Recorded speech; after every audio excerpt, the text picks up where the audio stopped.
Paris, France voted in a presidential runoff election Sunday with repercussions for Europe's future, with centrist incumbent Emmanuel Macron the front-runner but fighting a tough challenge from far-right rival Marine Le Pen.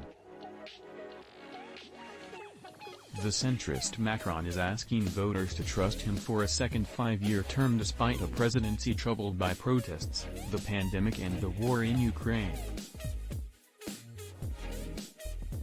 A Macron victory in this vote would make him the first French president in 20 years to win a second term.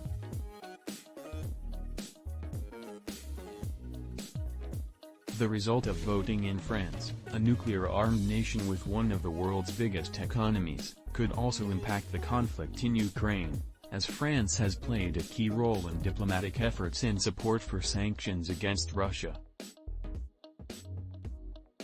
Le Pen's support in France's electorate has grown during this campaign to her highest level ever, and much will depend Sunday on how many people turn out to vote.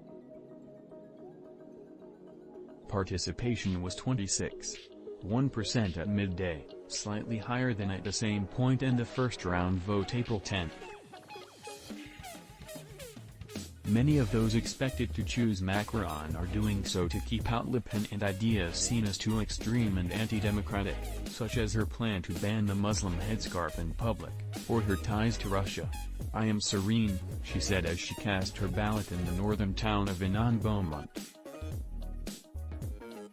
"I have confidence in the French." She took selfies with fans, as Macron greeted crowds with handshakes and embraces in the English Channel coastal town of Touquet. Both candidates are trying to court the 7 million votes of leftist candidate Jean-Luc Melenchon, who was defeated in the first round on April 10.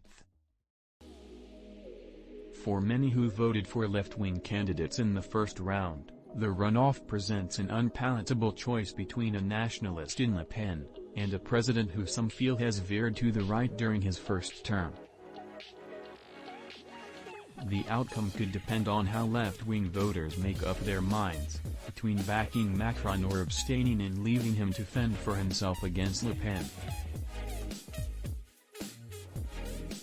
Voting west of Paris in the suburb of Pecq, Stephanie David cast her ballot for Macron without much joy. She had voted for the Communist Party candidate in round 1.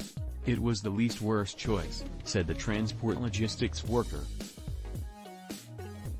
Le Pen was anathema to her, even if she tries to soften her rhetoric. "I can't stomach it." All opinion polls in recent days converge toward a win for the 44-year-old pro-European Macron, yet the margin over his 53-year-old far-right rival varies broadly. Polls also forecast a possibly record-high number of people who will either cast a blank vote or not vote at all.